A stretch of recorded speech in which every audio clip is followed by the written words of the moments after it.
देखो चार चीज़ें मेन है, आपका आंसर कैसे पढ़ा होगा ज़्यादा से ज़्यादा।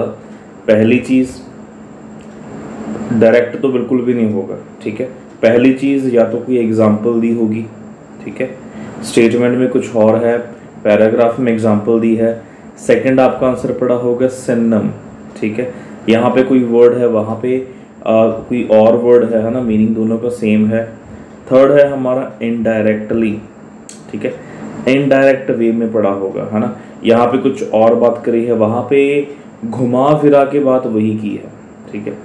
तीन चीज़ें बेसिकली ये है। और डायरेक्ट की तो चलो छोड़ ही दो, है ना, कि कोई डायरेक्ट भी पड़ा होगा या डेफिनेशन दी होगी, जो फोर्थ पार्ट है हमारा, ठीक है। कोई भी चीज़ है उसकी डेफिनेशन हो सकती है, ठीक है, ज़रूरी नहीं है कि डायरेक्ट दिया हो, ठीक है, डेफिनेशन हो सकती है।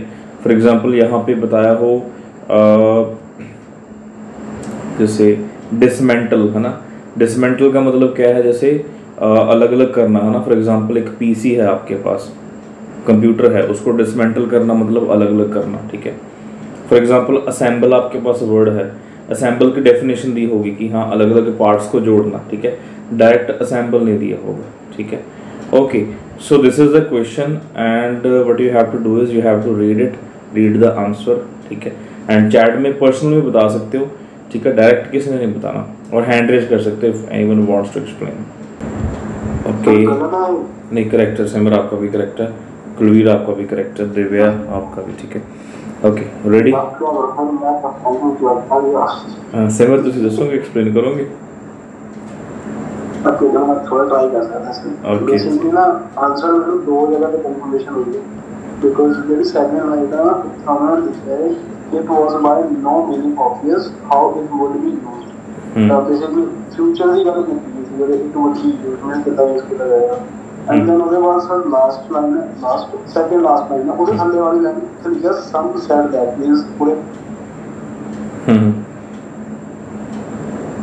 once this nobility has born of then फिर अगला फॉर्म आ गया, उसका मींस देन आगे सिनेमा वुड फेड मींस कोई और उसके बारे में दसता करके आएगा, ठीक है जी। और मैच में किसी और मैं और एडमिन मैच में कर दी किसी भी उससे ज़्यादा। ओके, बहुत बढ़िया एक्सप्लेन किया, ठीक है। बेसिकली यहाँ पे क्या चीज़ बताई हुई है कि सिनेमा के बारे में बताया है, ठीक है। इंडीड सम सेड दैट, कुछ ने बोला कि once this novelty had worn off cinema would fade away.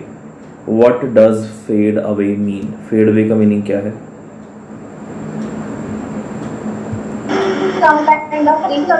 A kind of disappear होना, ठीक है। It was no more than a passing gimmick, ठीक है। A fairground attraction, एक attraction है। Gimmick का meaning क्या होता है? Anyone? If anyone is interested in WWE, then maybe he or she knows gimmick का मतलब क्या होता है? पता सिमर? मुझे नहीं पता। Okay, have you seen Undertaker?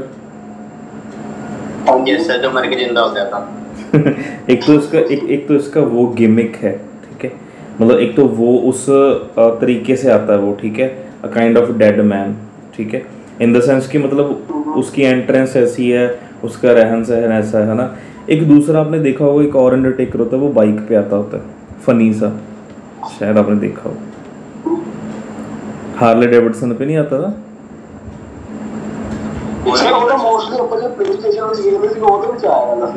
नहीं, असल दे विच भी एक्चुअली 2005 में भी 4 और 5 की बात है, 2000 से लेके 2003-4, ठीक है, तब वो बाइक पे आता था, ठीक है। और उसका थोड़ा मतलब कैरेक्टर भी थोड़ा अजीब सा था उस टाइम पे। एक है डेडमैन वाला जो मतलब हर टाइम सीरियस रहता है, एक दूसरा कैरेक्टर होता था, ठीक है, वो बाइक वाला, ठीक है, ऐसे बंडाना बांधा हुआ होता उसके, आपने शायद देखा होगा, गॉगल्स लगी होती हैं, ठीक है, खुली सी जीन्स पहन के, जैकेट पहन के, बाइकर जैकेट, हार्ले डेविडसन पे था। वो उसका गिमिक है, वो उसका कैरेक्टर है, वो इसका ट्रेंड है, ठीक है। It was no more than a passing gimmick, एक ट्रेंड है जो कि जल्दी पास हो जाएगा, ठीक है। तो बेसिकली यहाँ से आंसर इसका डी आया है। इट्स फ्यूचर वॉज अनसर्टेन, ठीक है, इसका जो फ्यूचर है वो अनसर्टेन है, इसका कुछ नहीं पता, ठीक है, क्या पता कब चला जाए। देखा कहाँ की बात कहाँ पे गई।